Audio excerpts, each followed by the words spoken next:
Whether this is the first time you're listening to us or you're a returning listener, welcome to the 2020 podcast where hindsight is 2020 and the takes are 10 out of 10. My name is Jacob. The other person that you're going to hear from here in a minute is Drew. We are your hosts of today's show. If this is your first time checking us out, be sure to check us out on other platforms such as TikTok, YouTube, and Spotify, and give us a follow and subscribe on all platforms. I do appreciate you checking out today's show. Enjoy. All right. So after taking a 1 week break away from the podcast, we are back on TikTok. We're going to be back on YouTube. So hopefully you guys can get your weekly dose of the 2020 podcast. Now we're going to be starting off 2024 real strong. We're going to be going and hit immediately with those wild card predictions. Now we do have 6 wild card games, right? 6 wild card games. We're going to go ahead and start with the predictions on the AFC side.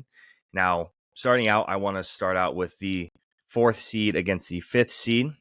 Now, CJ Stroud against Joe Flacco. Literally the most wild sentence I could say for a wild card. I feel like if I would have told you that at the beginning of the year, you wouldn't have believed me because 1, Houston Texans are in the playoffs, and 2, Joe Flacco and the Browns are in the playoffs. Again, I don't think anybody would have predicted that. I don't think anybody has predicted that.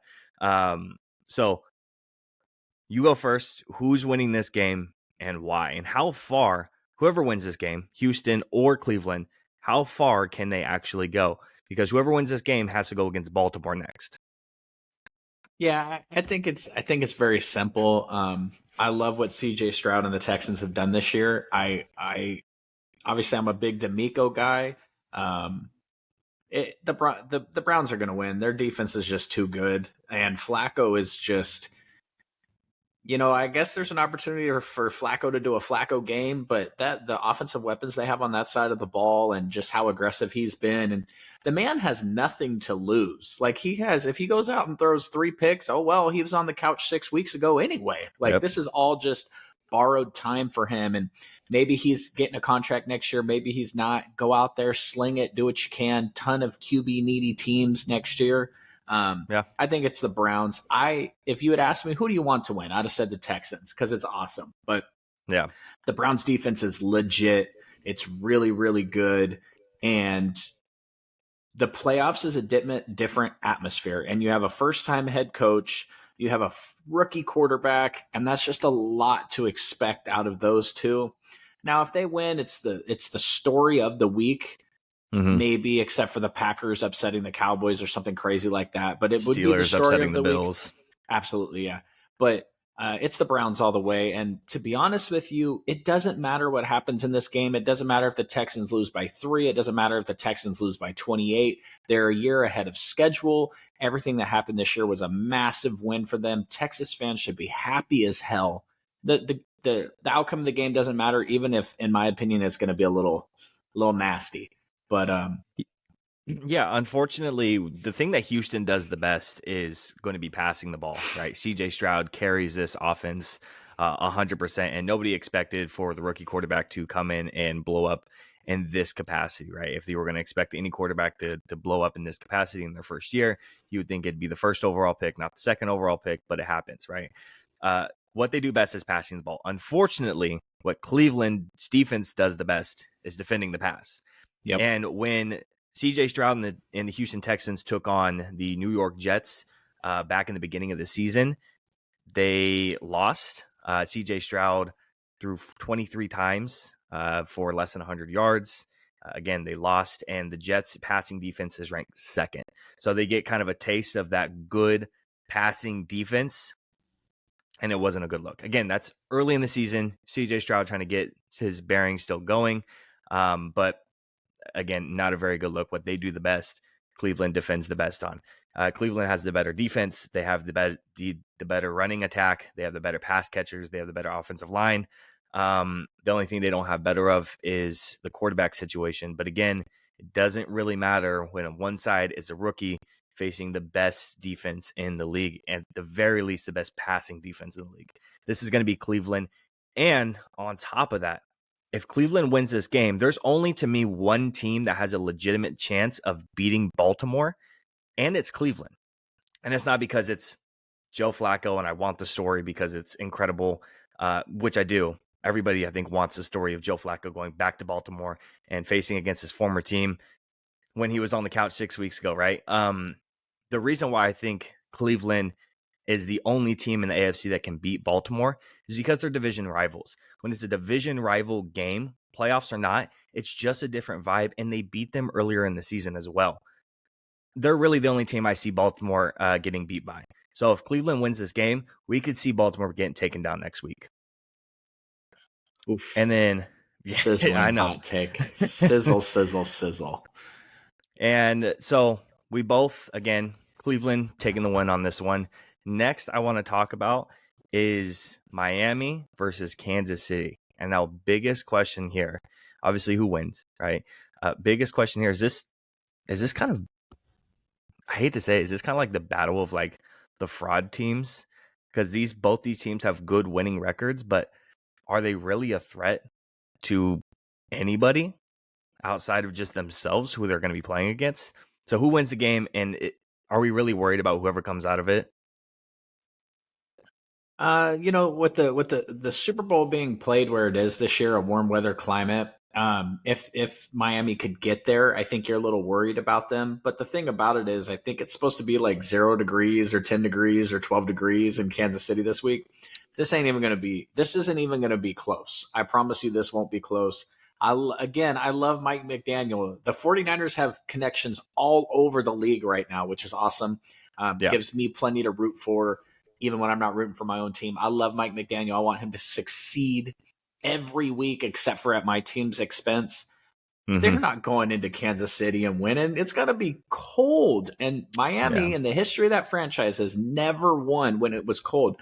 That's why the game last week was so damn important, because they wanted home field advantage. They didn't win the game. They don't win home field advantage. They don't win a playoff game. As far as Kansas City going forward, they don't have the team this year. They're snake bitten by these drops, and that's okay. We watched Tom Brady and the Patriots be one of the greatest dynasties in football over the course of, it felt like 163 years, and they had years where Mm-hmm. they lost in the divisional games. You don't go to the Yeah. Super Bowl every year. It just is Yep. what it is. Not the year for the Chiefs. They need to retool in a big way on the offensive side this offseason, and they'll be back and winning 12 to 15 games next year, but not this year. Yeah, and I agree. I think that this isn't Kansas City year, but it's not going to be in the divisional. It's going to be this weekend. They're losing. They're not winning Oh, against Miami. Because really? here's the thing. Yes, we think of Miami as this high octane passing offense. Absolutely. But guess what?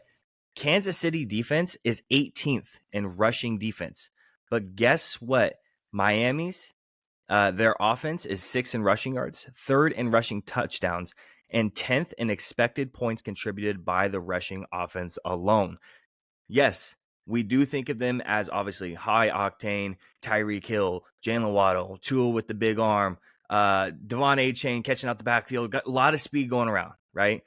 But they are still built for this type of weather because of their running game. I think they have a legitimate chance to win. If you look at and you go down the line, I think that Kansas City does have the better defense. I think this year, I love Patrick Mahomes. I think Tua is the better quarterback this year. Miami has the better rushing attack. Miami has better pass catchers. And Kansas City, they have the like narrowly better offensive line. That's just because of injuries to Miami's offensive line. And yes, obviously the cold weather plays a factor. If this is last year's Miami team, they lose handedly. But this year's Miami team, with the rushing attack that they have, with the running backs and how well they're running the ball, I think they have a legitimate chance to actually win this game. So I'm going to disagree with you. I think Miami's going to go ahead and take the win, and they're going to go ahead and trot out next week against whoever's going to win the next game we're going to go ahead and talk about. Can you get? I need one quick break. I gotta go over here. I gotta turn the AC on because you're cooking me with these hot takes right now. My goodness, starting the podcast off with some heaters. Hell yeah, Wow, man. We Miami to miss a take week. down the We Chiefs come in back punching Arrowhead. in Yeah, Arrowhead. Absolutely. So, and then the team that's going to go ahead and, or I guess whoever wins this next game is going to go ahead and take on Miami or Kansas City, depending on who you talk to. We have the Steelers facing the Buffalo Bills. I mean, Do we really have to spend a lot of time on this one? I mean, I think this is pretty obvious. I'm gonna go and let you take it away. Buffalo versus the Steelers. Who's winning this one? I think the most interesting part of this game is just going to be you drafted a quarterback last year. You're electing to not start him in this game. Last I checked, it's going to be Mason Rudolph. Mike Tomlin, is he going to be back next year? There's a lot going on with that. So I think that's the most interesting part of this game is if they beat him bad enough to where we're on Tomlin watch, and some Mm-hmm. very interesting uh, coaching news today and yesterday in the league and in college football as well. And so Tomlin is going to be added to that. And I think that's something to watch from this week is if the defeat is embarrassing enough to where maybe they think about moving on. Yeah, If it wasn't and clear, Steelers lose.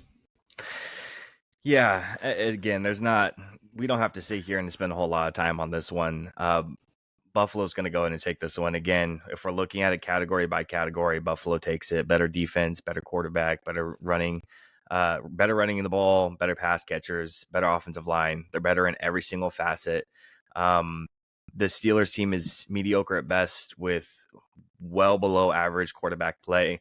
The best pass catcher they have is George Pickens, and the best thing George Pickens can do is, excuse me, the deep shots, the deep plays, if they can limit that.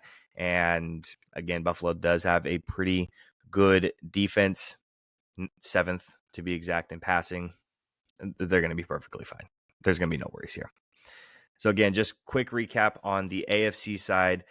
We both have Cleveland taking it, and then I have Miami personally taking it this weekend. He has Kansas City, and then we have Buffalo.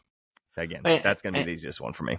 and just to be clear on my comments there is if this game was neutral site or if it was in Miami, I wouldn't be picking the Chiefs.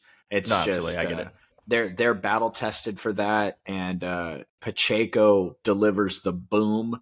And I think Mm-hmm. you see a lot of Pacheco and a lot of Kelsey, and Kansas City's defense is really good. But you know what, man? When it's cold outside, it's hard to tackle those fast guys. So maybe Yep. A-Chain and Mostert and Tyreek Hill, maybe they just run the Chiefs out of the building. Who knows? I'll definitely be watching.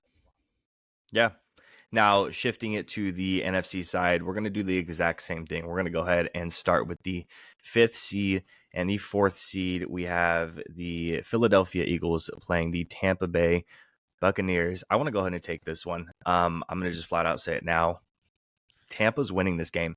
So Oh my gosh! when I initially started looking into this Sizzle. game, I wanted to go ahead again. I want to put up the categories. I want to say who has the better defense, who has the better quarterback, who has the better running attack this year, offensive line, the whole nine.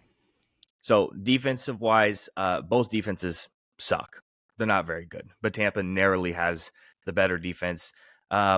Quarterback, I don't like Jalen Hurts this year. Last year, I thought he deserved all the praise that he deserved. He was great. This year, we've seen Jalen Hurts struggle in consecutive games, especially here late down the stretch. But even when he hasn't struggled, I haven't found him that impressive. We've seen the Eagles turn to their running game multiple times this season because he has not been that good, just flat out. And you have A.J. Brown, you have Devonta Smith, you have Dallas Goedert. You have a lot of weapons on that team. And if you can't make them work, it's your fault, not their fault. It could be coaching as well. It could be play calling, absolutely. But I'm just not that impressed with him this year. To me, Baker is the better quarterback today, this year, today. Now, running attack, obviously, that's going to go to Philly. Pass catchers, honestly, pass catchers is a tie. Okay. And the reason why is because they're coming into the game. Philly is coming to the game injured. A.J. Brown, Devonta Smith, they're coming into the game really injured. Fully healthy, it's Philly. But since we're coming into the game iffy and kind of going to be a little bit limited and pushing ourselves, I'm gonna throw up the tie on that one. And then the offensive line is going to be Philly. But to me, I think Tampa wants it more. And I think with Philly actually struggling week to week, losing last 5 of their 6, it definitely does not look good. I'm going to take Tampa on this one. I know I'm going upset after upset after upset on this one. I'm going Tampa. Did you simmer in that? Are you okay? I have to tell you, I've red flagged the entire Eagles situation. I think the Eagles general manager, Howie, I think he sits in his mansion at night and he looks at himself in the mirror and he wonders, what in the hell did I pay Jalen Hurts? This isn't great. I think he looks at himself and wonders, damn, should I have fired Nick Sirianni and kept Shane Steichen? They just won 2 less games than us this year with garden tool Minshew. Like, uh, Brown is hurt. Smith is Yep. hurt. Their running back, DeAndre Swift, can stub his toe and get hurt. It just doesn't. There's something wrong in the water in Philadelphia, man. We should that. They had that game a couple weeks ago where they had. I think it was their backup running back was wide open out of the flats for the first down, and they hucked it 50 yards down the line. I sent you that little still Yeah. shot. And I'm like, what were they doing here? And then their coach after Yeah. the game's like, oh, we were trying to get pass interference. I'm like, the play calling sucks. The play sucks. And to be honest with you, they had won a bunch of games by such narrow margins. It reminds me of the Vikings from last year in the playoffs where they'd Mm. won all these one-score games, but they were kind of Yep. not as legit as everybody saw. I also think the Buccaneers suck. So Mm. to me, this is just a battle of mediocrity. I might take the Steelers over both these teams. I wouldn't, but it's just one of those things where I have a firm belief on what's going to happen with this next game we're probably going to talk about, but I'd be okay if either of these teams win because if they're the lowest seed remaining and they have to go into Levi Stadium, I think we stomp a mud hole in both of them and the game's over by halftime. So sign me up for either of those franchises to have to come out here and play us. Absolutely. And let's take a step back real quick because something that I did want to talk about last week was the Eagles melting. I feel like this has been the big talking point since we started. I feel like when we started the podcast is when the Eagles just absolutely started tanking. I believe it was It literally was right us? after.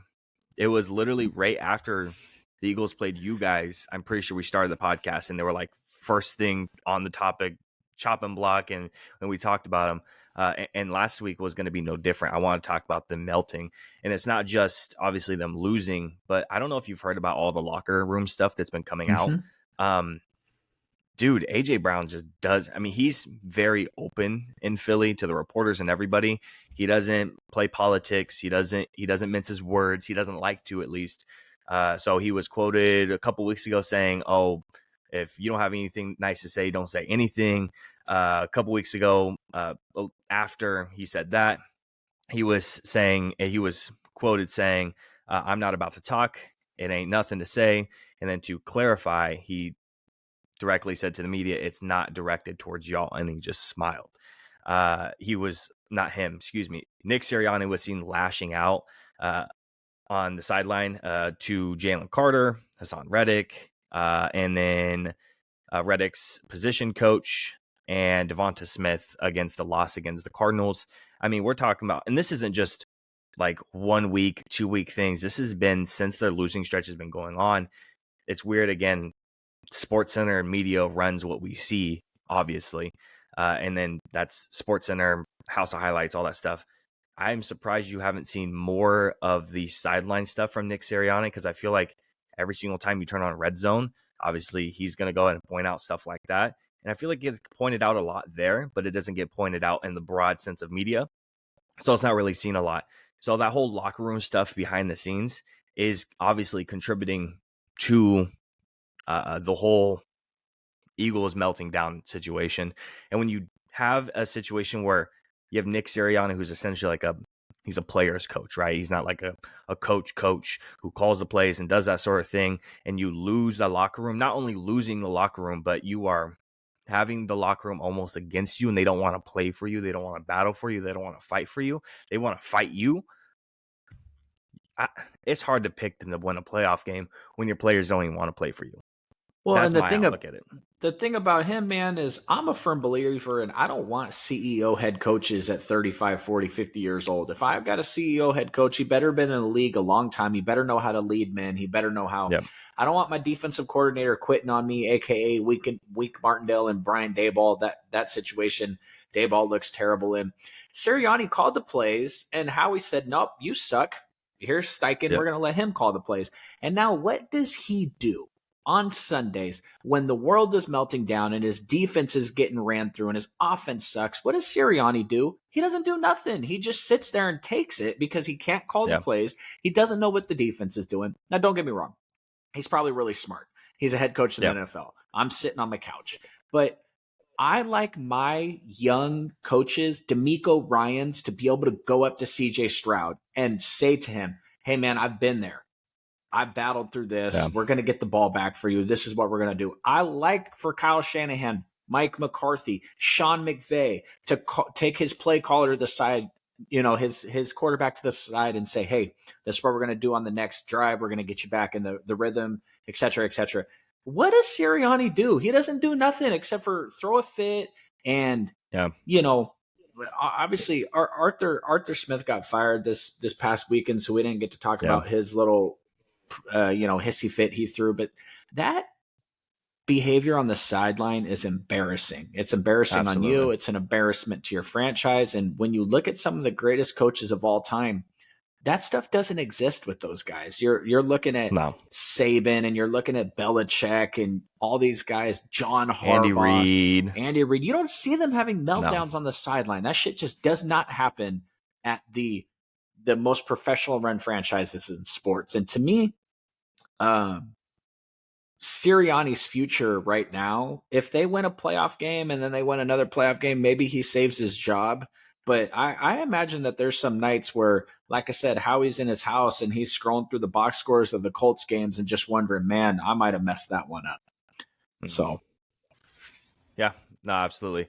Now, moving on to our next game, which high-powered offense is going to take the cake here? Rams or the Lions? You already heard it from him, so I'm going to go ahead and let him take this one. He thinks the Rams are going to win this one, so let me hear it. Why? Why are the Rams going to win this one? This is why the Rams are going to win. Because I told you last week that they were contenders, and so I got to keep on with that. I can't turn them into pretend 2 weeks ago. Here's the thing. Sean McVay identified the faults in Jared Goff, and he threw him out of Los Angeles, threw the guy out, got rid of him. And he's come back and said, you know what, I handled that wrong. And Jared Goff's gone on to do good things over there in Detroit. But this is Detroit has already had their celebration. They made the playoffs. They won the division. Now it's time to go back to battle. I don't think they have it in them. And Sean McVay knows exactly what positions to put Jared Goff in to where he cannot succeed. And that's where you're gonna find the Rams have a high-powered offense. They have a Hall of Fame caliber quarterback. They have a Super Bowl winning head coach. They have Puka Nacua. They have a lot of weapons on that team. And eventually the Detroit Lions are going to have to look at Jared Goff and say, go win us this football game. And he won't be able to do it. Now, that's what history tells us. If he goes out and leads two back-to-back drives and knocks off the Rams, more power to him, because that means that we get to play the Eagles or the Buccaneers the next week, and I'm excited. But I firmly believe next week in the playoffs there's going to be a Rams 49ers showdown. And to be honest with you, that makes me nervous as hell. So I think the Rams are going to win it. I think it's going to be great TV presentation. The script writers, he's going home to Detroit.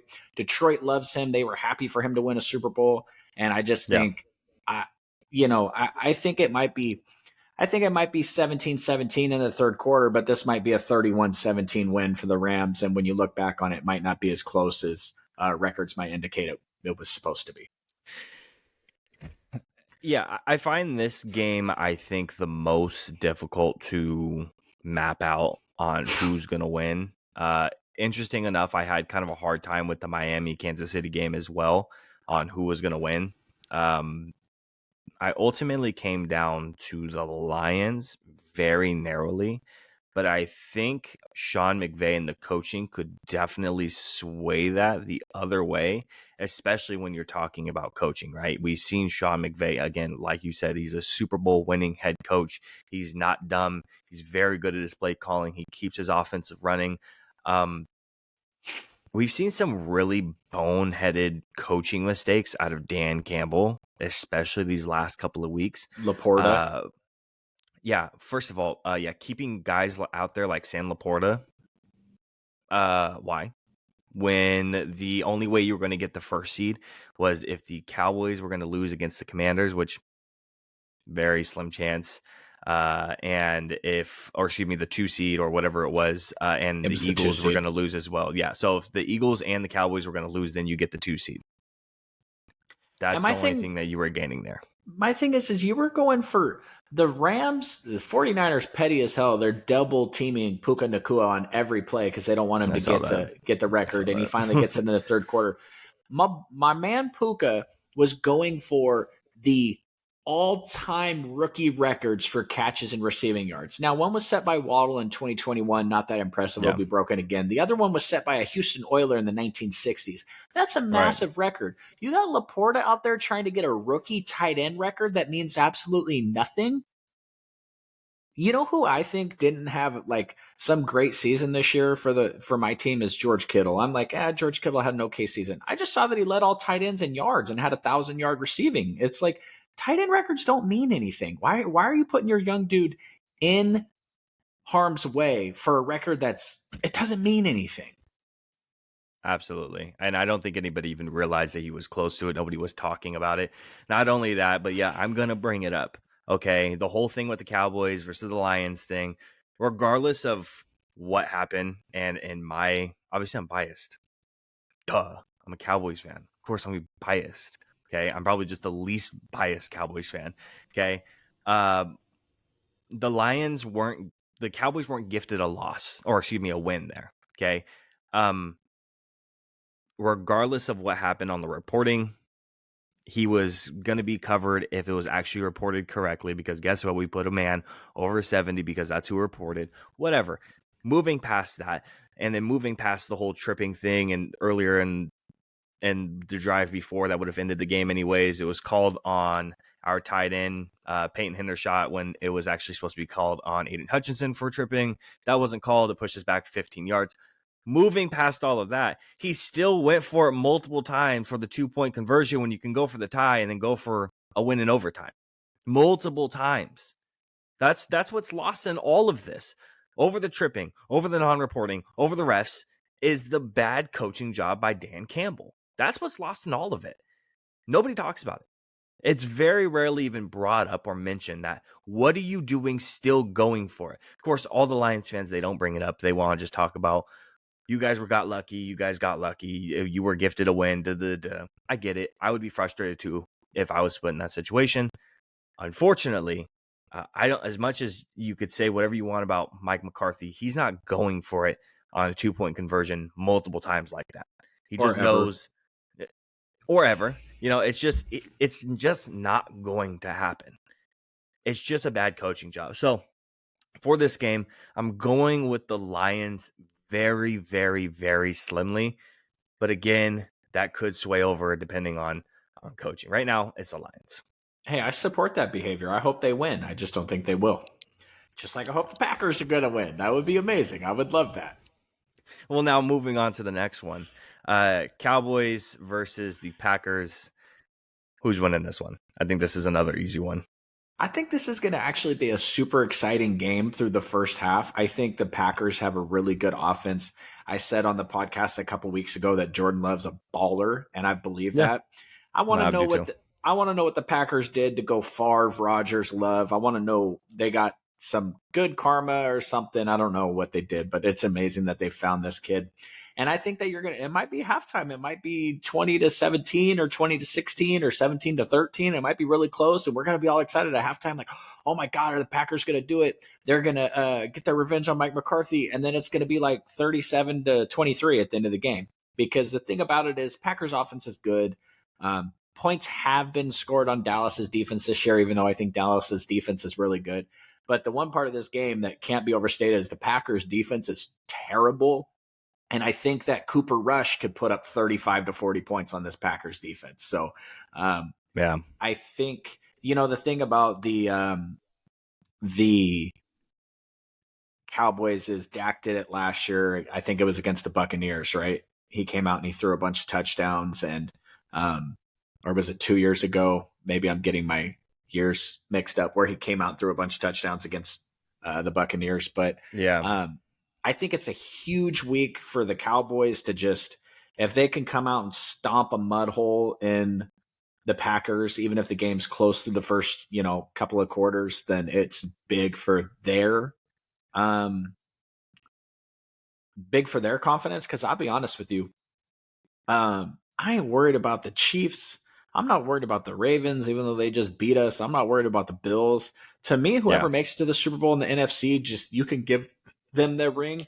But I don't like I hope the Packers beat you guys because I don't want to see the Cowboys again. Eventually, when you have two teams that are really talented, eventually Dan Quinn is going to figure out something that works against Kyle. Eventually Mike McCarthy's going to scheme something up that works against our defense. And I just, if we're going to lose, if we're not going to win the Super Bowl, it better not be to no Cowboys, man. But I think they're going to smash the Packers. It just is what it is. I think the game will be close for the first, 2 quarters, maybe a fumble here or a pick here or something like that to keep it close. So we have something to talk about. But by the time the game is over, I think it's probably going to be, it might be fourth quarter, pull the starters, keep them injury free. Yeah, and here's the thing. So Packers defense talking about it, 17th in yards allowed, 24th in takeaways. They are top 10 in passing defense. They're ranked 9th, 28th in rushing defense. So not a great look there. What I'm really worried about is Mike McCarthy getting really stuck on that like 28th in rushing defense and then wanting to run the ball 400 times in the game because he can't get off of it. Listen, I don't care about Tony Pollard. I don't care that he rushed for 1,000 yards. It literally does not matter to me. I've been saying it since Dak started going off. Let him sling it, bro. Stop with the whole running thing. Okay, it's not, oh, well, the running is going to open up the passing game. No, the passing game opens up the running game. Stop with the whole like old school thinking. It doesn't work. Stop doing it. And Tony's not the hard-nosed type of runner that Zeke was. Oh, Zeke was terrible. That's all I heard last year. It's like, okay, well, his went for like 3 yards, 3.5 yards per carry. Now Tony's getting like 1, 2 when he's struggling. When Zeke's struggling, it's like 3 yards a carry. When Tony's struggling, it's like 2 yards a carry. It's like, come on, man. Like, that's what I'm really worried about. I'm picking the Cowboys, obviously, to win this game. They win in every single category: defense, quarterback, rushing attack, pass catchers, offensive line. They win in all facets all the way across the board. As long as our offensive line comes in healthy, good, you pass it to CD Lamb, you let him do his thing, you pass it to Jake Ferguson, you play really solid, sound defense. I'm not worried about them in the slightest, not even a little bit. Okay, we're ranked 5th in passing defense. I think Jordan Love is fantastic. I think he's awesome. I'm just not that worried about him. He's throwing 11 picks this year. We're we're 12th in takeaways. We're 5th in passing defense. They're not great at running the ball. 15th in rushing yards, 23rd in rushing touchdowns, and 17th in expected points contributed by rushing offense. I'm not worried about them. We win in all facets as long as we don't mess it up. All we have to do is play sound football. That's all we have to do. That's what I'm worried about. Yeah, I think that the whole their passing defense is, they got Jair, but he doesn't travel, and even Yeah. with the elite corners that do travel, their downfall has always been nobody covers the slot that well. That's why slot corners are like weird, like wild card players. And CD does all his damage out of the slot. So even if Jair did decide to follow him, I just like, man, I had him on my fantasy team this year, and every week it was just like, Dak played great, 100 yards and a touchdown. Dak played terrible, 100 yards and a touchdown. The Cowboys won, 100 yards and a touchdown. The Cowboys lost, 100 yards and a touchdown. Sometimes it was like 200 yards and 3 touchdowns. So Yeah. it just, I don't think it really matters what they throw at him. He's probably going to eat, and you know, if you were to tell me, hey, pick a Super Bowl MVP that's not a 49er, then I would be very, very tempted to go with someone like CD Lamb. So just to wrap it up, is I on the NFC side now, I chose Tampa to win. Did you choose Tampa or did you choose Philly? Tampa's going to win. And then I chose the Lions while he chose the Rams. And then we're both picking Dallas. So we have very similar picks going on from the AFC and NFC sides. Very similar. Two agrees and a disagree in there in the middle. Now, moving on to our next thing, I want to go ahead and talk about the 2023 to 2024 awards. And I want to talk about it before the playoffs started because these are regular season awards. And I feel like the playoffs sometimes taint that a little bit because people forget it's regular season. So when somebody performs crazy in the postseason, they want to hand the award to that guy instead of this guy over here because they factor that into it. Right. Again, it's a regular season award. So I want to go ahead and go over that. MVP, Offensive Player of the Year, Defensive Player of the Year, Offensive Rookie of the Year, Defensive Rookie of the Year, the Comeback Player of the Year, and the Coach of the Year. And I want your winners and I want your runner-up as well. So I want both. So starting off MVP, who is your MVP this season? It's going to be Lamar Jackson. And I agree. Absolutely. Which is crazy because he hasn't had that great of a season. But they've stomped the mud hole in every tough team they've played, and that's something that you can't say about the guys that are second or third on this list that would have won. You know, the 49ers dropped a game to the Ravens, and the Cowboys lost big games they played in this year. So I think you have to give it to Lamar. Absolutely. And my runner-up is Dak. And that's the argument, right? Dak has the better statistical.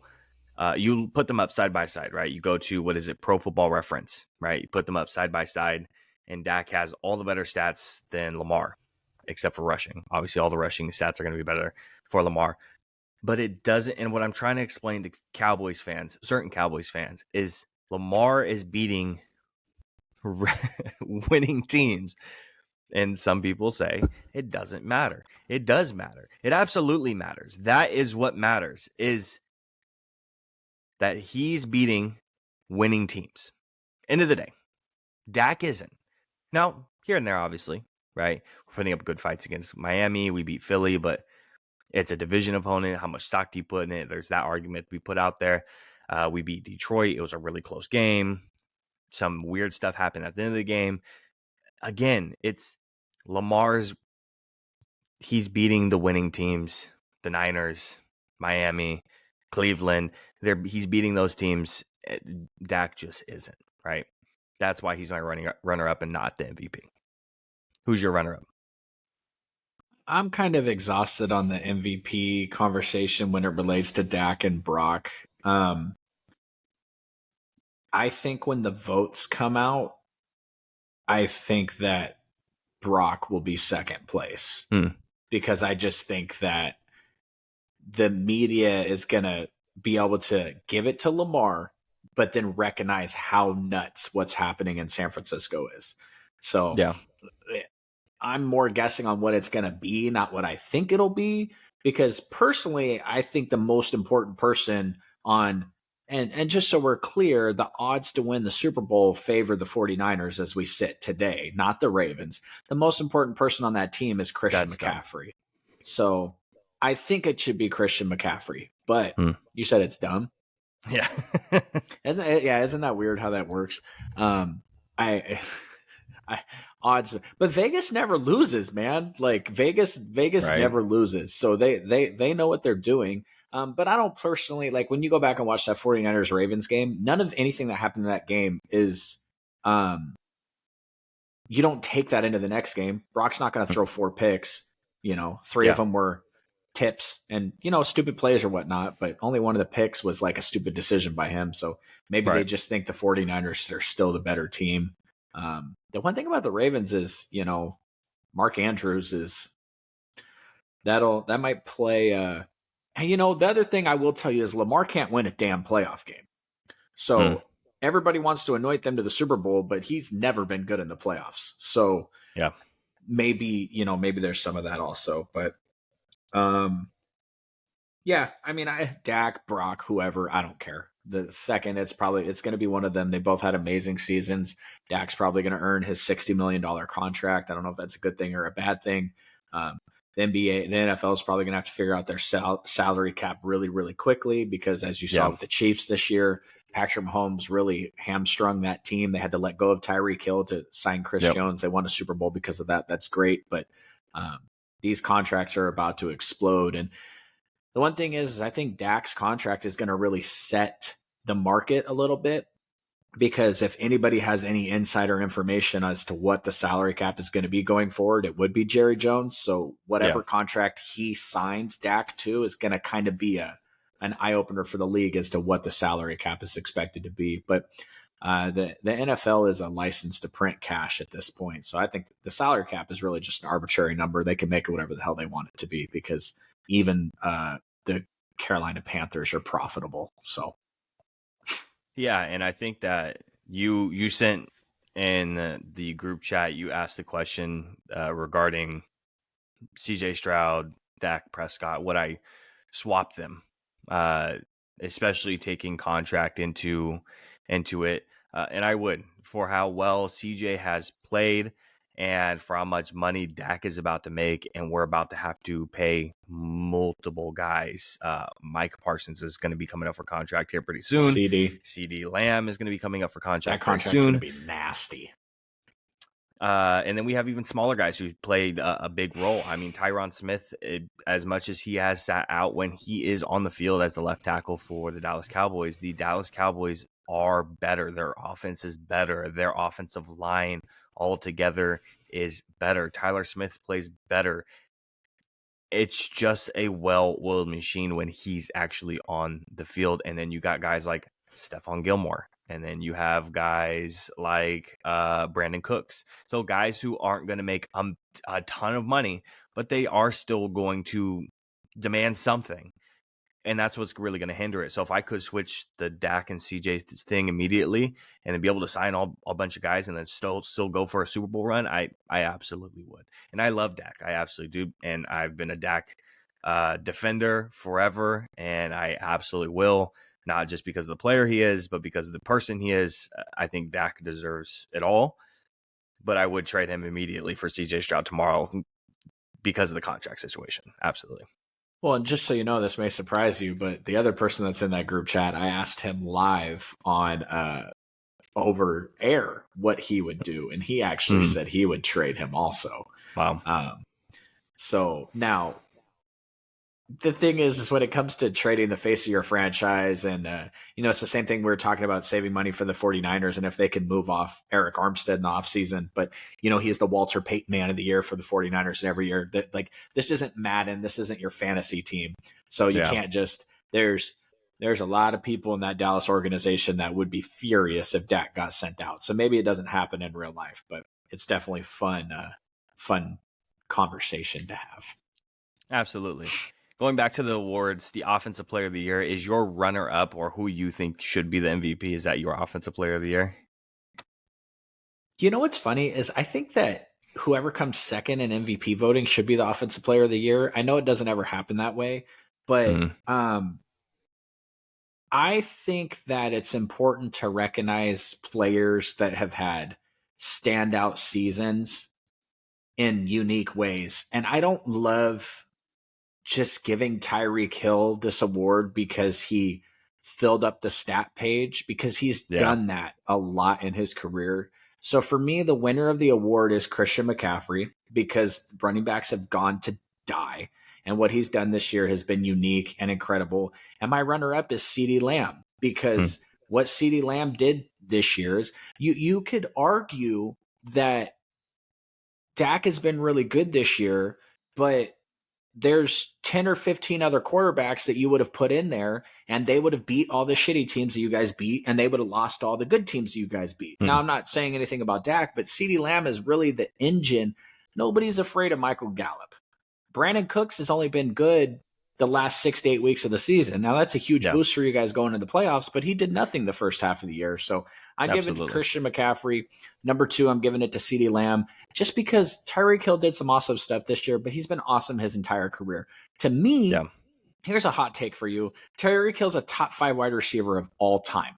When it's all said and done, he's a top 5 wide receiver of all time. I'm taking him over Wow. Terrell Owens. And to be honest with you, if you asked me Randy Moss or Tyreek Hill, I'd have to sit here and look at some stats and get back to you on that. Now, obviously, I'm always going to go for my guy Jerry as number one, but Tyreek, when he's done, might be a top 3 wide receiver of all time. So all the power to him. He's, the other thing I got to tell you is I don't really think that they want to give him the award. And then when kids are sitting at home Googling Tyreek Hill, it links to the story about him wanting to be a porn star. I think a lot of that goes into play. When you Google Christian McCaffrey, it's all good things. When you Google CeeDee Lamb, it's all good things. So, but to be honest with you, I think it honestly would be a complete shock if Christian McCaffrey didn't take home the award. I think that would be completely shocking. And I agree with you. Christian McCaffrey is the offensive player of the year for me. And then CeeDee Lamb is going to be my runner-up. Absolutely. Nice. And then I think this award here, this next one is, in my opinion, might be the most interesting award because there's not a clear-cut guy. And it's the Defensive Player of the Year award. For you and I and myself, we might have different answers. And I think you could take a poll of 10 NFL fans and they might all say a different thing or another. One might say one of the 3 defensive end guys, or one might say a corner or 2. I don't think there's a clear-cut winner, but for you, who is the Defensive Player of the Year? Yeah, I hate this award, to be honest with you, because I think it's such a stat-based award when there's integral. The guy who's the defensive player of the year on the 49ers, he's not even the most important defensive player on the field for us in any given week, but Bosa gets all the awards. So defensive player of the year for me, I'm going to give it to Myles Garrett. There was just so many times every week this week where it wasn't just sacks. It was fumbles. It was batted passes. Like, it reminds me of Aaron Donald from a couple years ago, where every single play that dude was a menace. You don't run his way, And I think if you're going to go with your guy, the book on Micah is run at him, right? Wear him down. Mm-hmm. You don't run at Myles Garrett, and he got injured and a couple other things, but if it comes out Myles Garrett, if it comes out Micah Parsons, if it comes out TJ Watt, I won't be surprised at any of that. Personally, I'm okay if it goes to Micah because now they all have one. Nick has one, Myles has one, TJ has one, Micah has one. Now next year it's like, all right, which one of them is going to start to separate themselves? So the other thing is with the stat based situation is Micah had 11 sacks last year, I think. It's such a small number of sacks, but he affected the football field on almost every damn play. That's how I felt about Myles Garrett this year. So I'm going to go with Micah, and I don't even want to hear the argument for TJ Watt at all. I don't even at all. Okay. And here's why I'm going to go with Micah over Myles, because I'm a big Myles Garrett fan and I almost gave it to him.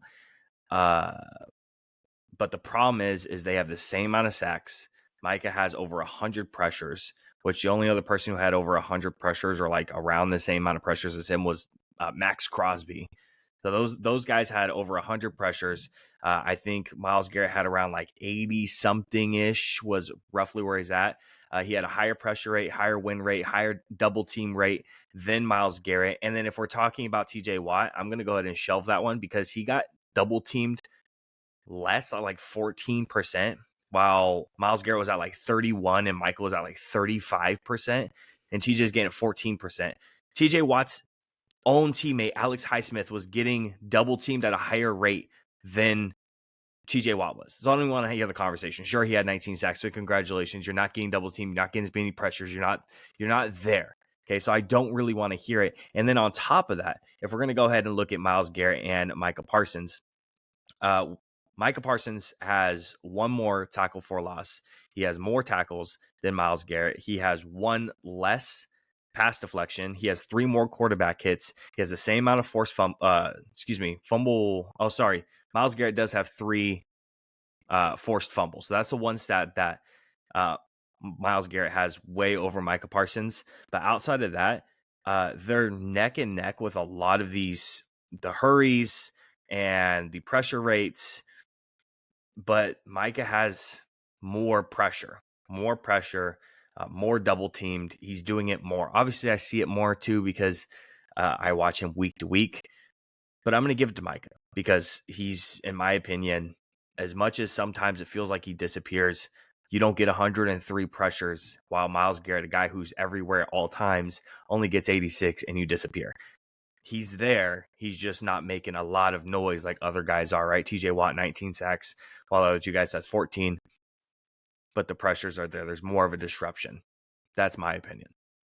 Yeah, and just looking at some premium PFF stats, they love they love Micah this year. They love Myles Garrett this year.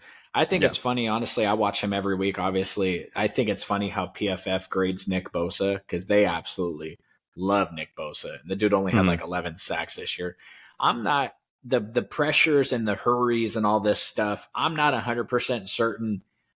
I don't know what a pressure means. I don't know what a hurry means because I have a quarterback that is like top of the league history against the blitz. So when you pressure Brock Purdy, it really doesn't do anything. When you hurry Brock Purdy, it doesn't really do anything. So to me, it's about the players that can get home, and tackles for loss and sacks, not hurries and pressures. So that's why I would, the other thing is I'm a big gambler. I'm a big betting odds guy, and Myles Garrett is the betting odds favorite to win the award. So that's kind of why I go for him.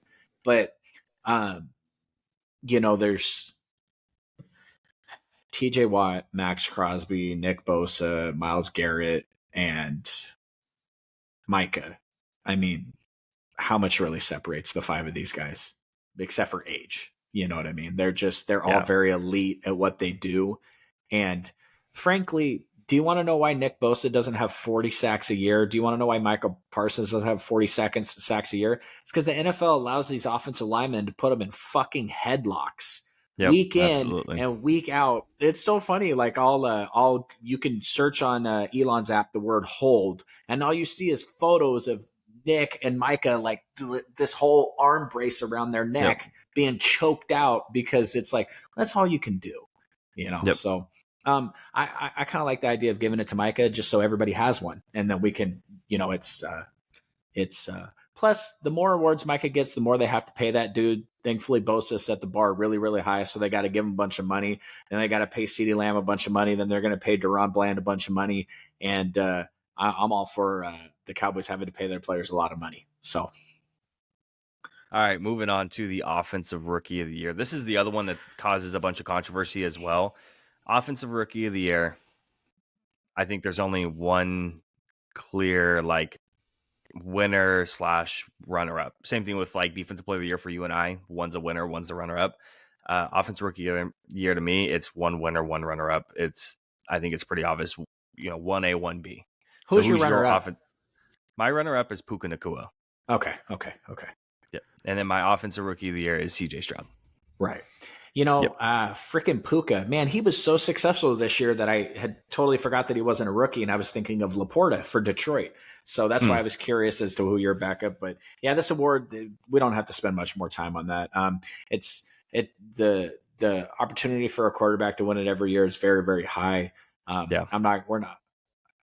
think every historic thing that happens in today's NFL with the amount of scouting and advanced analytics and all the stuff that goes into it is more impressive than the shit that happened 20 years ago. And I know the old heads, luckily they don't have TikTok and all those things, so they might not see this, but I don't care what Peyton Manning did as a rookie because times were different then. What CJ Stroud has done this year, now I'm slightly hesitant on how he follows it up next year, but when you got Bryce Young that looked like absolute garbage this year, and you could say what you want about the weapons, I'm so sick of hearing about CJ Stroud's weapons. Nobody gave a shit about Nico Collins last year.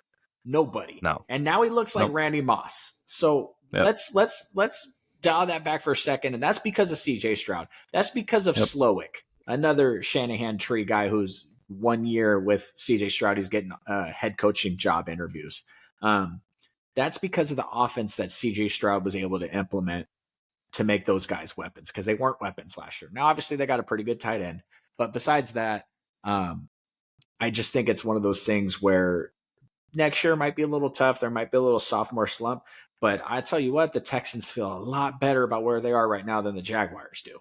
So, Yeah, so CJ Stroud in 15 games, 63.9 completion percentage, 4,108 yards, 23 touchdowns, and 5 interceptions. So, and then with your top 3 pass catchers as Nico Collins, Tank Dell, and Dalton Schultz. Tank Dell, obviously the other rookie. Tank Dell's out of Houston, right? Wasn't Tank Dell out of Houston? mhm. Yeah, so Tank Dell out of Houston. And then again, nobody was worried about Nico. And then Dalton Schultz getting signed over from the Cowboys.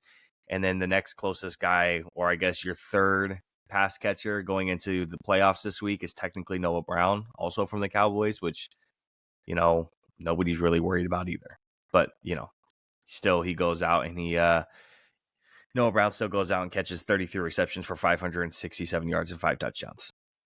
I think one of the best parts about doing this podcast is getting some of our statements on air, because like with the wrapping up of this season, I went back and looked at some of my wide receiver rankings when you and I were discussing the draft last year, and I'm just like trying to like, all right, Puka Nakua, Puka Nakua, Puka, Puka, Puka, Puka. 14th, I'm by getting the way, really, I'm pretty sure. I'm getting Pretty really sure mine was far down 14th. that list before I Yeah. find Puka Nakua. I had Tank Dell pretty Yeah. high actually, so I feel good about that one.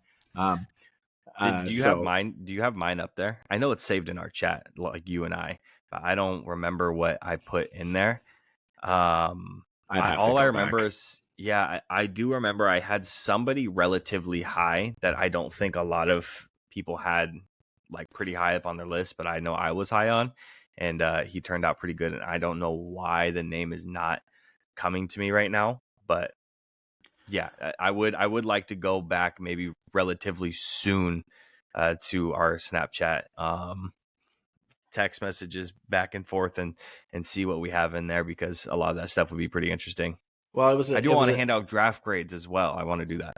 it was a tough year for me on the Christian Watson fan base. He didn't build on week. He's had a lot of injuries this year, and I got to tell you, when fantasy football kicked off this year, I drafted Jackson Smith and Jigba because I had a firm belief that he was going to be the rookie of the year this year, and Yeah. Maybe a little bit mismanagement over there. We've seen him make a couple of plays this year that show what he is, but yeah, And I Puka think there's a big Nakua was difference. not on the list. No, and I think there's a big difference between Jackson Smith and Jigba to Quentin Johnston. Both guys are like wide receiver threes. One guy gets the opportunity and he drops passes, and the other one, when he does get the ball in his hands, he shows what he can be.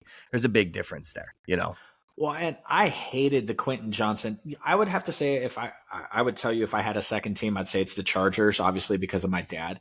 I hated that Quentin pick. I'm like, why? Why? Yeah, it didn't make a lot of sense. I think the Ravens kid went right after that. And I'm like, Zay. You already got Mike Williams. You already got Keenan Allen. These are big dudes. Can we get a speedy? Can you imagine Justin Herbert with Puka Nakua this year? Like, now obviously hindsight's 2020, just like this podcast. Oh, yeah. But Puka nobody had him there. But man, get the Johnson thing, man. That guy's career looks like it's already off the rails. So we'll see. It was Rashee Rice and Josh Downs I had relatively high. Well, not a ton of people had them higher. I had them higher than a lot of other people, especially Rashee Rice. I was like I think I had him like wide receiver 4 or something, and he almost hit 1,000. He really started coming at the end of the season. That was the other guy. I was trying to remember who it was. He's definitely a potential wild card for them, because I rocked him and Travis Kelce down the stretch in fantasy playoffs, and Rashee Rice is he's one of those dudes where he can get the ball on a 2-yard pop pass and it might go for 60 or 70. So and then moving back to the awards, defensive rookie of the year. My defensive rookie of the year is Jalen Carter. I think the odds have Will Anderson as the 2. I think Devon Witherspoon is like right there at the 3, along with Will Anderson. And I was like, oh, maybe I'm like wrong about this. Like maybe let me re-look it up, but it's not close to me.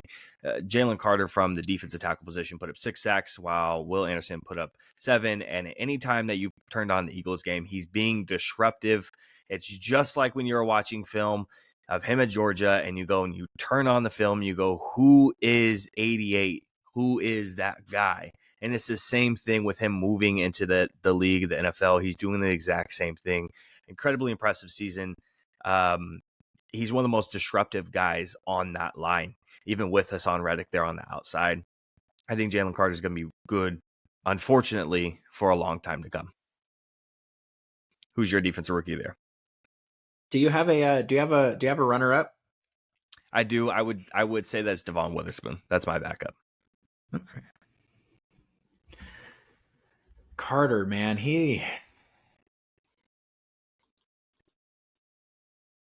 I think that for the fanfare of him coming into the league, and what he put on tape, he's obviously going to be a solid player for years to come. And I'm going to go away from the betting odds on this one because I think he's going to win the award. But Christian Gonzalez for me, for the Patriots, he was really good. And the thing about the tackles is the Ravens rookie. Is it Nakobe Dean? No. You're thinking of the Rams rookie. Who did I say? Ravens? Yeah, it's the Rams rookie. Yeah, he led rookies in sacks. I think he had 9 or 10. It's like Kobe something. Yeah, it's Kobe something. Yeah, it's Kobe something. Kobe Dean he's or something really like that. Yeah. I should probably Google it so I know what I'm talking about before I go off on these things. But Jalen Carter was awesome. Hijacking the pod for Kobe Turner. I thought Christian Gonzalez was really good. I thought Joey Porter Jr. was really good. To me, I think it's harder as a rookie corner to come in and make an impact. What Sauce did last year was phenomenal. So I tend to want to give the awards to things that are, the Eagles defensive tackle. He had a hell of a year, but watching him play in college last year, you knew the kid was the truth. So, and the only thing that led the Patriots to looking any type of decent this year was their defense. And I thought Christian Gonzalez was a big part of that. So I'll give him my runner up just because I don't think they're going to give him the award. And obviously we'll give the Eagles rookie the award because how many clips did we see this year of some team coming up to him after the game being like, man, how did they get you where they got you? You're going to be a beast in this league for a long time. So when you have the respect of your peers, you have the respect of everybody. So I think it's probably pretty obvious that he's going to get the award. I think so. If Christian Gonzalez doesn't get hurt, he got hurt week 6, 7, something like that. If he doesn't get hurt midway through the season, I think there is a really, really strong case to give him the award. Like we're sitting here talking about being like, do we give it to Jalen Carter? Like, look how good this kid's been out in New England. Like, it's been ridiculous. Like, playing top 10, top 5 corner play of like the first 8 weeks. I mean, he was stupid. So I absolutely agree with you. If he doesn't get hurt, I think we might be handing that award to him right now. And now, comeback player of the year. My comeback player of the year is kind of a toss-up. I hate this award this year because I think it's so obvious who they're going to give it to, and I'm not. I wish that they did it like the NBA, like a most improved player. I think that's a much better award, and we can go ahead and we can hand it off to like Baker. We can hand it off to Baker Mayfield, be like most improved player, congratulations, or someone else, right? If I'm just having fun with it and I'm saying comeback player of the year, I'm saying Joe Flacco just because I think that's cool, sitting on his couch and comes back. And for sure, I think is he second or is he first in the odds favor right now? The thing about him, he's second, but I think he has a good shot at winning this award because this isn't a dude that hasn't played for 3 years, but he's been trash since 2018. He's been awful. And he found a scheme that worked for him and a coach that believed in him, and it's truly been a great comeback. Obviously, when you have somebody that for scientific purposes dies on the football field and comes back and plays football the next year, It's a feel good story. He donates a Yeah. lot to charity. The reason why I kind of hate this is because he's probably out of the league in 2 years. You know what I mean? Yeah. Like he doesn't get too much run, but yeah, I mean they're going to No, make I their agree. statement with this. So Yeah, they are, and I agree. Let's move on. I think this other award is super interesting too. Coach of the year. Who is your coach of the year, and then who's your runner up? Because I think there's actually not just like two guys you can hand this to. I think there's like maybe 3 or 4 guys you can hand this to. I think there's a lot of impressive coaches and a lot of impressive teams from last year to this year. I think there's a lot going on here that you can hand a couple guys. So who's your coach of the year? And you can shout out as many coaches as you want who you think might even end up being a runner up. I think this might be a good year for them to let this award tie, to be Oh honest yeah, with you, because D'Amico deserves the recognition. Dan absolutely. Campbell winning for the first time in Detroit.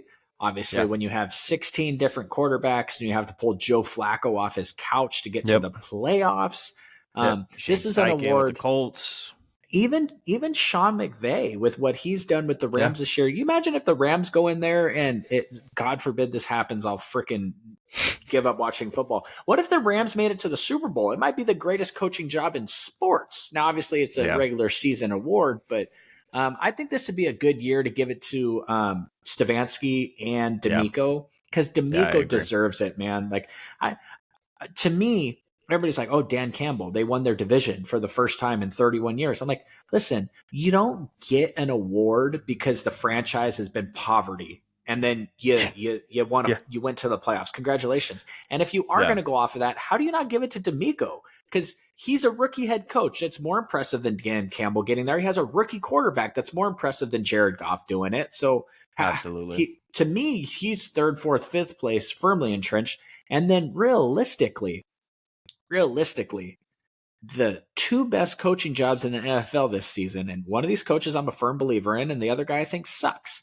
But Kyle Shanahan is the number 1 seed with Mr. Irrelevant, and he had Mr. Irrelevant as an MVP favorite 16 weeks through the season. And everybody said over and over and over that Kellen Moore was this savant. And then Mike McCarthy turned Dak Prescott into an MVP candidate. And Dak Prescott has been the ringleader for mediocre tier 2 QBs for his entire career. The Kirk Cousins, Jimmy Garoppolo, Derek Carr guys. And now all of a sudden you're like, oh, holy shit, he's the best quarterback in the NFC because Mike Yeah. McCarthy's calling the plays. So if you wanted to split it between Kyle Shanahan and Mike McCarthy, that's who, the thing is every year it's some team that sucks and then they got good and they give it to them. Congratulations, Yeah. whatever. How about the teams that continue to operate at the highest level, face the toughest teams, win the biggest games, gets the award for once? So, making Brock Purdy an MVP candidate is Coach of the Year award material. Making Dak Prescott an MVP candidate is Coach of the Year award material. But splitting it between Stefanski and D'Amico, I'm okay with that also because going to the playoffs with 6 different quarterbacks or 4 different quarterbacks, including one that was on his couch, and going to the playoffs with a rookie. And these they added a 7th team to the playoffs. It's not that impressive to make the playoffs anymore. These are division winners. The Texans, what they've done this year, what the Browns have done this year, it's it's impressive. Yeah. And now moving off of, and I agree with you 100%, Kevin Stefanski and then D'Amico Ryans as well, along with all the other coaches that got shouted out. Now with this next section, I wanted to do all pro selections. The NFLPA just put out there all pros. Some of it I agreed with, some of it I disagreed with. So we're going to go 1 quarterback, Wait, who 1 put it running out? back, the NFLPA. Oh, okay. So not Yeah. the Associated Press. Okay. Yeah. So the players all pro essentially, who they voted on and polling and whatnot from them. So we're gonna go 1 quarterback, 1 running back, 3 wide receivers, 1 tight end, and then 1 offensive lineman per position. Obviously, left tackle, right tackle, 2 guards, and a center. So quarterback, can we get that out of the way? Lamar Jackson, we both agree. Running back, Christian McCaffrey, we both agree. Wide receiver, 3 wide receivers. We both agree on CeeDee Lamb. Are we going number 1, number 2, and number 3, or we're just picking 3? Just picking 3. Okay, CeeDee Lamb, Tyreek Hill. Tyreek Hill. Who's your 3? I think there's one guy who deserves the recognition. CeeDee Lamb, Tyreek Hill. Throw it at me. Amon-Ra St. Brown. Whew, that's a big award for him. That's a pretty big award for him, but he didn't make the Pro Bowl. And how many Pro Bowlers can you say that went and caught 119 passes for 1,515 yards and 7 touchdowns? How many guys do that and they don't get a Pro Bowl selection at the very least? 10 touchdowns. Excuse me. Yeah. 100 and I have it in front of me. 119 receptions, 1,515 yards and 10 touchdowns. 1,515 yards and 10 touchdowns, along with 119 receptions. Damn, well that beats who I would have picked.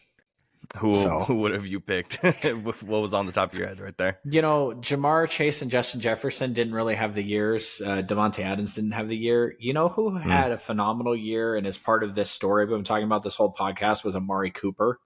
Oh, yeah. But Amari Cooper had 1,300 yards and 5 touchdowns. Yeah, it's like 1,250. So, 1,250. So not as good as. But yeah, I got to tell you, man, I didn't know. The thing is, I love Amon-Ra. I think it's because of Madden. But he, I didn't realize he had the season that he did. So yeah, that's definitely to me that's top 3. I have a really hard time with this next one with the tight ends. Choosing one tight end is really difficult, especially this season. There's not like a. Can we pick a fullback so I can get some more love for my team on this? Or are we just going to skip Kyle Juszczyk here? Sure. Yeah, you can pick Juszczyk if there was going to be one. I was going to pick him. Yeah. All right. But I opted. I opted for the third wide receiver instead of the fullback. Sure. As most teams do nowadays. Right. So I had a hard time with the tight ends picking one. And I even try to okay, who has the most receptions? Okay, who has the most targets? Okay, well, what about, yards? And I was doing point-based things. Okay, you get 1 point, you get 2 points for being first. And I'm trying to figure it out. And I had a really hard time picking one tight end for an all-pro selection. Honestly, I have a 3-way tie. George Kittle absolutely deserves recognition 100%. For being the only tight end with over 1,000 yards. What do you have, 63 catches or something like that? So big play. I think he had 3 touchdowns in a game this year. I don't remember who they played, but I think he had. Stupid. And then Travis Kelce getting really close to that point after missing as many games as he did is really impressive. Still had a ton of catches. So he had they have 90 catches almost. And still had 900 and something yards, so 986 yards or something. So still really impressive season for any tight end to have. But everyone's like, well, he sucked this year. He's not good. It's because we moved the goalpost for Travis Kelce because we want him to have a 1,300 yard season as a tight end. He sucks all of a sudden when you would love your tight end to have a 986 yard, 93 catch season. You would love that. He doesn't suck. So I had a really hard time between them and another guy who I think deserves a ton of recognition, and that's Evan Ingram. I think he deserves a lot of recognition this year. Good season. And no one's really talking about it. So I think between those 3 guys, you can't go wrong. I have a hard time picking one, though. Yeah, because I watch him every week and I know what he brings to what Christian McCaffrey did this year is, to me, it's George Kittle. He's 87.8 ranked by PFF, and nobody else is within 10 points of him. Players that finished the season. Mark Andrews is ranked really high, but he didn't play the whole season. So I think that George Kittle, whether it's receiving or he operates at the highest levels of everything you want a tight end to do. Travis Kelce doesn't block. Evan Ingram had a hell of a season. Laporta, obviously, he had a good season, but for me, I think it's pretty. Every year it's Mark Andrews, Travis Kelce, and George Kittle, and I do think it's kind of funny that I had Travis Kelce on my team, my fantasy team all year, and I'm like, man, he can't do shit this year. And you look back on the stats, it's like, oh, he had a good year. That's the standard that Kelce has set. I don't think you can give him all pro nods when he had a down year in comparison to what you expect out of him. But I'm sure that's he got the PA all pro, I'm sure, He right? did. Yeah. Yes, he did. Absolutely. And then we have offensive linemen for these next five. So we have two tackles, left tackle, right tackle. My left tackle pick is unfortunately is Trent Williams. It's like the scariest guy in the league. Unfortunately, bro. Trent Williams is going to be the left tackle, and then right tackle should be Penei Sewell. So that should be the tackles right there. Left tackle, right tackle, Trent Williams, Penei Sewell. I don't even Okay. think that should be an argument. No credit for Lane Johnson. I think Penei Sewell's had a better season, and then after watching him in a couple of games, and especially against the Cowboys too, he's just nasty, bro. I mean, that was like the first year when Penei Sewell was coming out of college that we like started really following the draft and started doing this back and forth thing, and he was just so nasty. Yeah. He was so disgusting, and he just followed that through in the NFL. He had like a weird first year, and then he's just been so good after that. I want to give it to Penei Sewell for sure. That's okay. I don't disagree with you, especially I'm already giving an Eagle a spot on my list on the offensive line anyway, which is kind of weird because I might be giving Cowboys 2 spots on my offensive line. But I had a Penei hard time with Sewell, this one. Yeah. I think, I mean, especially let's reward a different name for once. Lane Johnson has been the cream of the crop for many, many years. So I'm okay with Penei Sewell. You struggled on the guards? I did struggle on the guards a little bit. Yeah. I thought I was going to just go full homer and just, go, oh, I'm going to go Tyler Smith, who's been fantastic and he's been lights out. I can't tell you how many times I've not said, I just haven't said Tyler Smith's name. What are you doing? What's going on?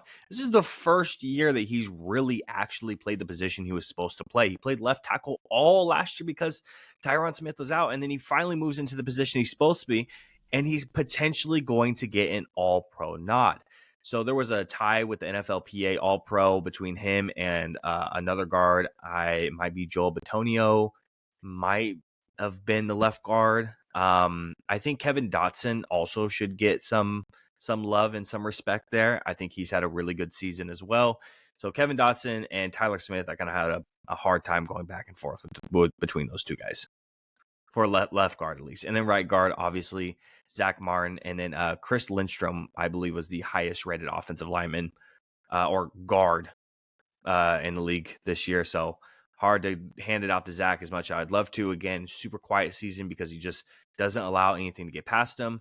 But I think Chris Lindstrom, again, is another one I want to throw the name out there. Had a really good season as well. Yeah, the thing about that, man, is you have a good season. Falcons didn't win much. Yeah. There's a guy that plays for the Denver Broncos, who I might give some credit here. He has such a weird name, but and then obviously the kid from the guy from the Rams you already mentioned, Dotson. But Yeah. I think guard is one of those. It's one of those tough positions to be recognized in because you don't want to be recognized at that position, Yeah. And Absolutely. it's just it's one of those things where the tackles get all the love because they're the ones that protect the quarterbacks the most, but interior offensive linemen are just as important. So, And then center position, I'm guessing you're giving that one up to Jason Kelsey. You said you're giving it up to an Eagle, or you're giving offensive lineman position up. Yeah, you can swing that way. You can also not go wrong with swinging it towards Frank Ragnow as well. So Frank Ragnow, Jason Kelsey, you can't go wrong either way. Obviously, him leading that charge of that tush push all year. You can't discount that. That whole thing works because of Jalen Hurts and Jason Kelsey. 100%. It's almost unstoppable. So Jason Kelsey and Frank Ragnow, you can't really go wrong. Flip a coin and you can hand it off to either one of them and be okay. And then, so for defense, we're going to go 2 edge rushers, 2 interior defensive linemen. We're going to go 3 linebackers, 2 corners, and 2 safeties. Okay. So starting off with the edge rushers, I have Micah Parsons and Myles Garrett. Does All Pro come out after the NFL awards? That's a great question. I think it does. I'm pretty sure it does. No, Mm-hmm. actually, I think it comes out first because I think when they announce the All Pro winner for quarterback, that generally tips the hat on who the MVP is going to be. Hmm. Nevertheless, I picked Myles Garrett to be Defensive Player of the Year, so I'm going to give my All Pro nods to Micah Parsons and Max Crosby. Okay. And Same I'm way, okay if with that. if Micah wins Defensive Player of the Year, then I'm giving it to Myles Garrett and Max Crosby. Okay. I gotta get Max Crosby some recognition here. That Yeah, dude plays every fucking snap, and he's an absolute warrior, and he's the only reason to turn absolutely. the game on when the Raiders are playing, unless you want to Yeah. laugh at them. And again, I have no problem with that. Next, for interior defensive linemen, one guy is a well-known guy, and the other one is he's known, but nobody realizes he just had like a crazy season for a defensive lineman, and nobody talks about him. So first interior defensive lineman, I'm going to give it to. I'm going to give it to Dexter Lawrence, Mm-hmm. monster in the middle. The D-Law. second guy I'm going to give it to is Derek Brown. I don't know if you realize this. Do you realize that Derek Brown had 103 tackles from the defensive tackles position? I just saw that the other day, and my mind was blown, bro. That's a lot of tackles. 103. It's a record-breaking year. 103 tackles, That's a lot and of time to spend running at the interior of a defensive line when that guy is obviously very clearly shutting down the run. like there's a difference between. There was there was years ago. I think the leader in tackles one year was like a safety. It was a Miami Dolphin safety. I don't remember his name, but it was a Miami Dolphin safety years ago. He won the most tackles, right, in the year. And I was like, damn, that's pretty crazy for a safety. And then I realized, damn, your first and second levels just suck at tackling. That's the Yeah. problem. When you have your first level guys, your defensive tackle getting 103 tackles, bro, you have to be an all pro. That's crazy. As much as I would love to stick Aaron Donald in there because Aaron Donald's just amazing, but dude, that's crazy. 103 tackles in the defensive tackle position. He needs more love. Derek Brown, and again, the Panthers suck, so obviously he's not going to get a lot of love there, and that's going to be a big issue. No one's going to care because they suck. Yeah, you definitely don't want a corner that leads your team in tackles. That's never a good Right. statistic. You don't want a safety leading your team in tackles. Um, we saw early on in the season how terrible the Chiefs looked without Chris Jones playing, and then when he came Mm-hmm. back, that defense was really a strong point for them and got them into the playoffs and allowed them to win a bunch of games. So I don't disagree with your pick, but because he plays for the Panthers and they didn't do anything this year, I would probably lean Chris Jones. Although Yeah. I mean, sometimes these writers get lazy, and it might be Aaron Donald, but he really, to me, didn't do much this year. So I love the guy from the Giants you just mentioned. It's crazy how Dexter Lawrence, yeah. now that I've gotten into the draft stuff, I'm always, the kid from Bama, the kid from Georgia, the kid from Yeah, Oregon. right. I know where From they came from. You Clemson. just never remember their freaking names. Yeah, Oh, yeah. Lawrence and Chris Jones would be my picks there. And then we have 3 linebacker picks. I think the one we're going to agree on immediately, best linebacker in the league, unfortunately. He's been the best linebacker in the league for years now. Fred Warner obviously gets the first nod. And I think the other 2 nods should probably go to Roquan Smith because he's been a big transformative piece for that Ravens defense, and he's just been like a black hole in the middle of that field. Mm-hmm. And then I think the other one is a guy who's just a vet, and he does it year after year after year after year. Is Demario Davis. So I think those 3 guys, the only, to me, surefire dude is Fred Warner. I think the other 2 guys just deserve the recognition. Yeah, I mean, obviously Fred Warner, I think he's a shoe in for it. Roquan Smith or even his running mate, Queen is a really good pick. Yeah. Unfortunately, Matt Milano got hurt earlier this year, so that kind of takes him out of the running. But I You have actually the don't. kid from the Jets, too, as well. I don't remember his name. Williams. It's one of the Williams brothers. It's not Quinnen. It's the other one. Yeah. See, Yeah, he had a really good. you do the same thing. You do the same thing I'm doing. Yeah. And then what's that linebacker? And I'm not going to hijack it trying to think of the name, but I actually don't. I don't hate those picks. Obviously, Yeah. anytime a 49ers involved, I'm going to tend to agree. So, right, I imagine with this, we're going to go corners next. We're going to talk about a Cowboy here, so we'll get you some love shortly. Damn, and I just realized I wish I could pick three corners because god damn it. Three corners I wish I could do. Damn. Okay, we're gonna do corners. Okay, so my two picks, I'm knocking one of the corners out, and I'm actually putting the other guy in. Jalen Johnson is gonna get one of the nods because he's been ridiculous all season. Didn't allow a wide receiver to get 25 yards on him all year in one individual game. Ridiculous. I was gonna put Deron Bland here, obviously. Totally forgot about Chadarius Ward from the Niners. I totally forgot about the season he's had, and dude, totally spaced on me. And I would love to give it to Deron Bland, but when you had an amazing season for like that first, 11, 12 weeks, wasn't allowing like any yards to anybody. And all of a sudden you allowed like 700 yards. And it felt like most of it came at like the third quarter or like the fourth quarter of the year. It's not a great look, dude. And I think that's what really knocked him out of obviously the defensive player of the year. That game against DK knocked him out pretty much immediately. And then he just went and did a big slide right after that. So honestly, I would love to put Deron Bland there. If there's a third corner position, if we take out one of the linebackers and we throw in a corner, it's Deron Bland. But I totally forgot about Ward. I think he definitely deserves to be at that spot, in that corner spot there. And if Jalen Ramsey plays all year, he probably gets in there. He had a really good season when he played. But Jalen Johnson and definitely deserves to sit there. Yeah, I think corner is like one of those ones where it's like Patrick Surtain definitely deserves it this year. He was freaking amazing. Yeah. Jalen Johnson was amazing.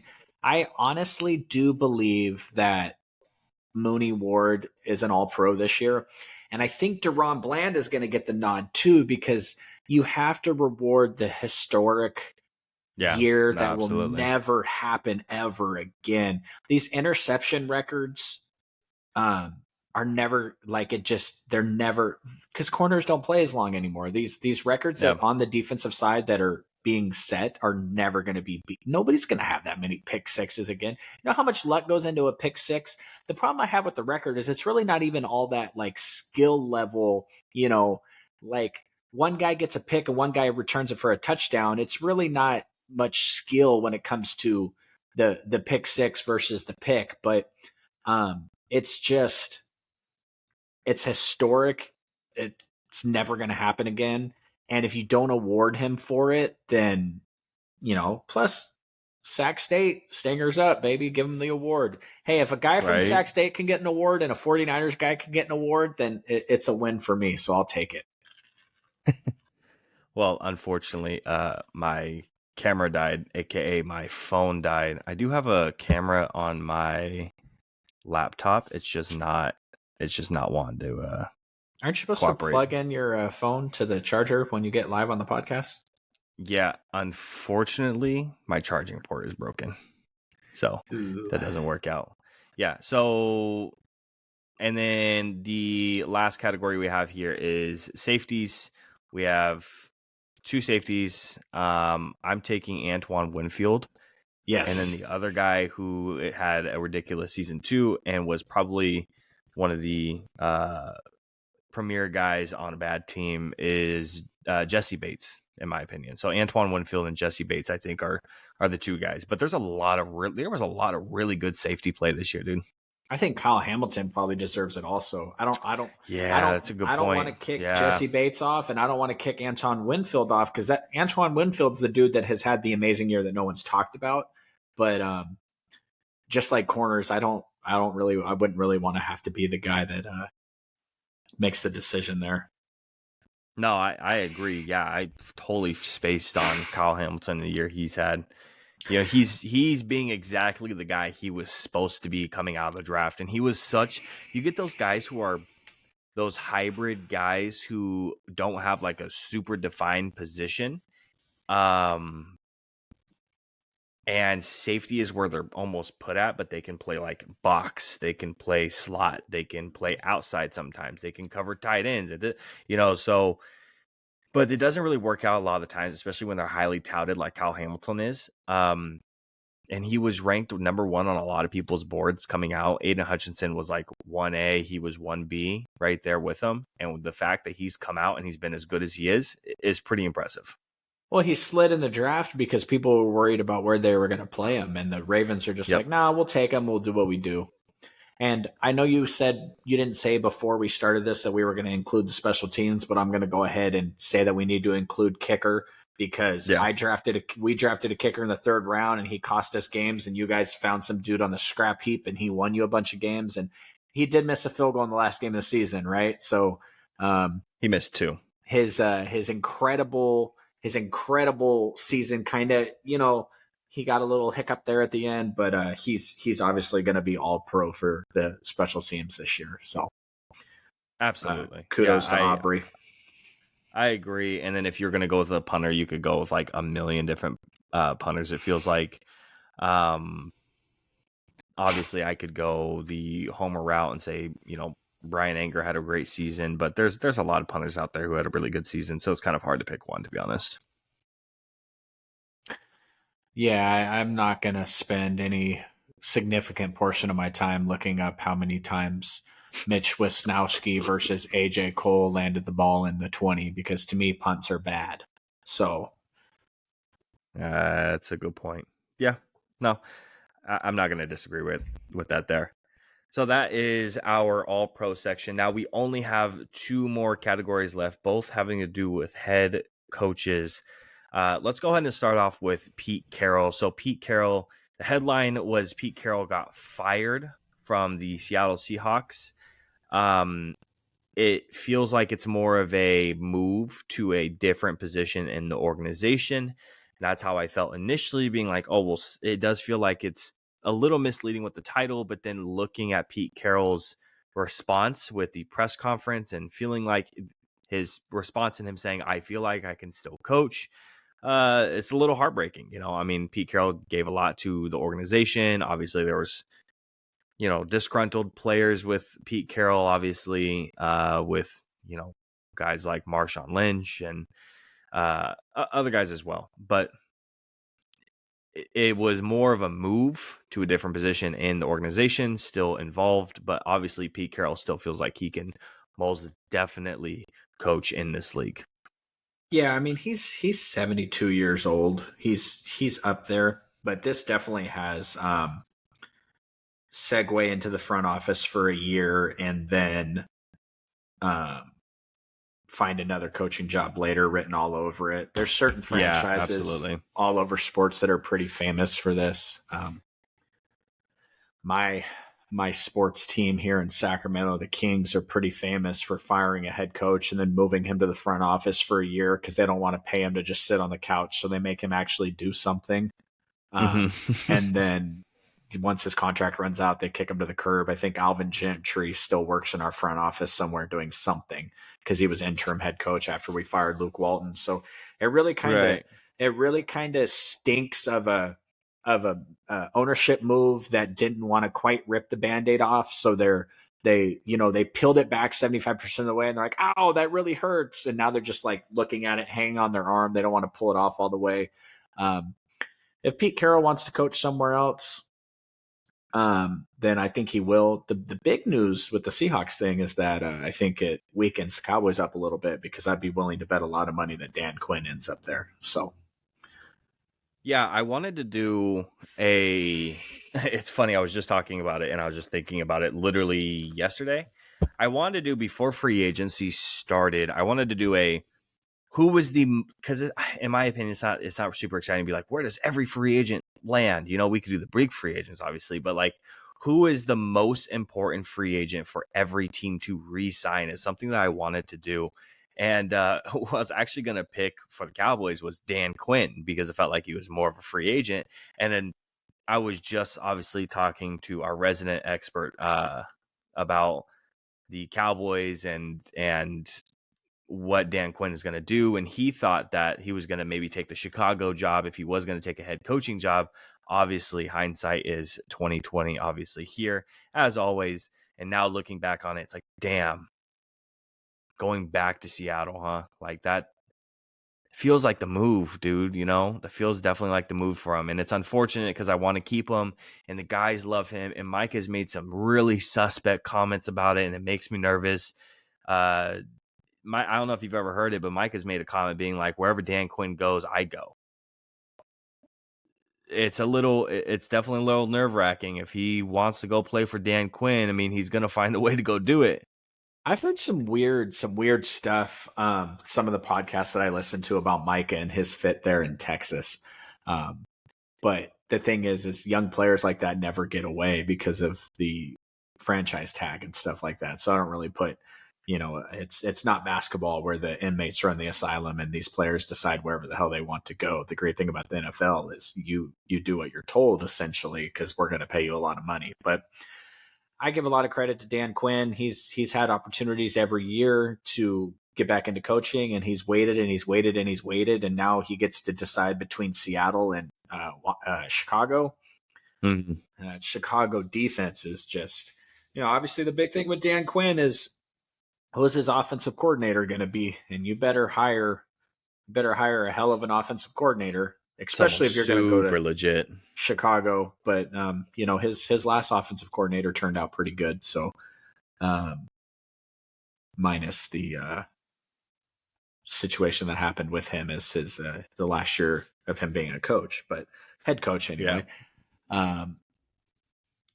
It's crazy how he avoids a lot of that flack for that game. Mm-hmm. But absolutely, when you're not the offensive play caller, maybe you you don't have to take the full brunt of stuff like that. So yeah, big news with Pete Carroll. Maybe he'll go to Alabama.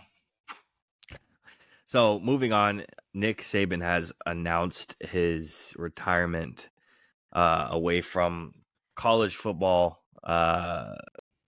coaching.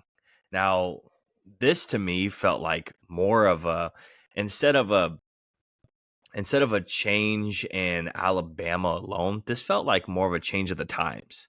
Right, we're seeing a change in college football playoffs with NIL deals, and you made a comment very recently. And I say recently, it's like within the last year of me talking about college football programs, and I mentioned all the big ones, right? And you say, hey, it's funny you mention these programs because these aren't going to be the premier programs here in the next couple of years. And one of them mentioned is Alabama. So it's funny that now Nick Saban is retiring. It does feel like a change of the times with the NIL deals and the change in, the winds are changing to a different viewpoint in college. As successful as he's been, the times are changing, and it's either, get with it, old man, or get out. And he chose the latter, right? He chose go out on the high note. Hey, we still made college football playoffs. We still made it a really good game against Michigan, and we entertained everybody. Peace out. See you later. I'm done. Yeah, and the thing about it is when you're rich as hell, it's hard to find that motivation inside to reinvent yourself. And he was going to have to reinvent himself and reinvent his program. And, why at the stage of his career and all the success he's had in Alabama, why be in a position to be the 6th through 10th rated team every year, still making the college football playoff? But I think he made the college football playoff 10 of the 12 seasons it was around, or 8 of the 10 or whatever. He won a bunch of titles. He's the greatest college football coach in the history of college football. And to be honest with you, it's a lot of work, man. It's you go to bed at 1 a.m. and you're up at 4 a.m. and he's gotten older, and there's a big change coming here. And maybe it's just not one of those things that, like you said, maybe at his age, he's just not ready. He's not wanting to reinvent himself. And the thing is I think that when you talk about Saban and you talk about a college program, Nick Saban in his heart loves Alabama football. Absolutely. He loves the state. He loves the program. He loves everything that has to do with it. And he looked inside himself and made a decision. And now, obviously, I wasn't in the room when it happened, but he sent out a message this morning that there was going to be a meeting at 4 a.m., a mandatory meeting for every staffer and every player. And the buzz started buzzing. I just didn't think it was going to happen. And, he decided to step down. He looked himself in the mirror, realized that he couldn't give it 120% every day. And, hey, I feel bad. You never want to be the guy that replaces the guy. You want to be the guy that Oh yeah, replaces the guy that absolutely. replaces the guy.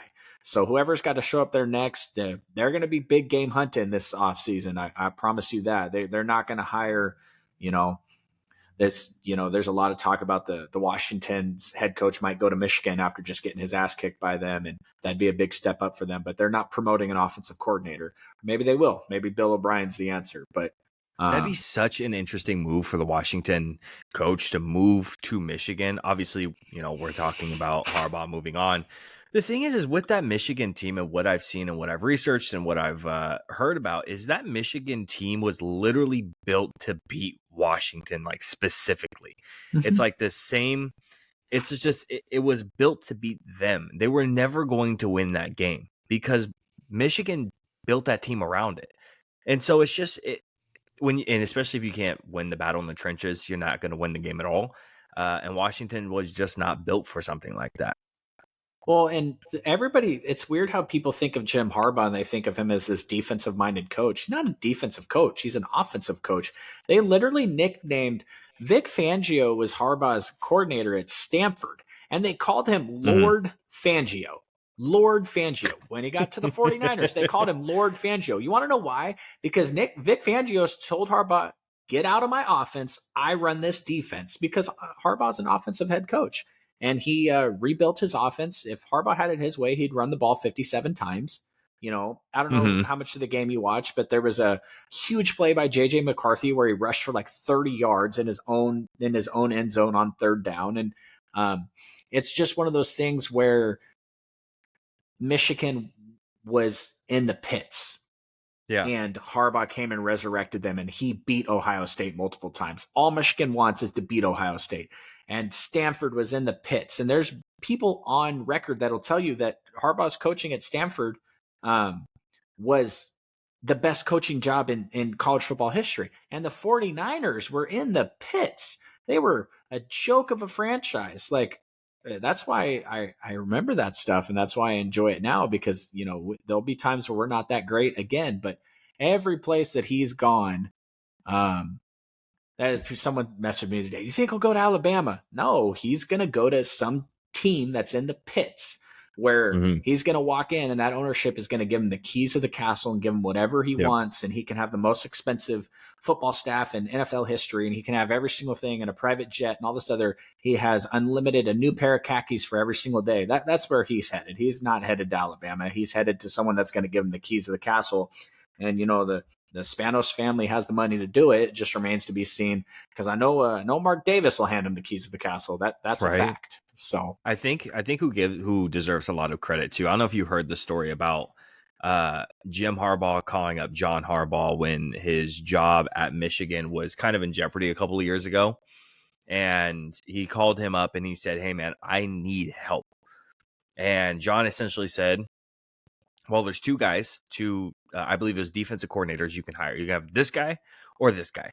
He was like, well, I could take either one of them. I could take both. He's like, no. You get this guy or you get this guy. Choose one. That's who you're bringing on the staff. You go, okay, well, I guess I'll choose this guy. And so he chose the one guy, and I forget whoever the defensive coordinator is over there in Michigan, and he chose him. And John basically told Jim how to specifically build that team with that new defensive coordinator, and built it exactly to be a team like Washington. I find it incredibly interesting. I don't know how much help you're really going to get once you move on back to the NFL. John's not going to go, well, figure it out yourself. I'm not going to help you because you might end up beating us in the Super Bowl, or I might end up beating you in the Super Bowl. Who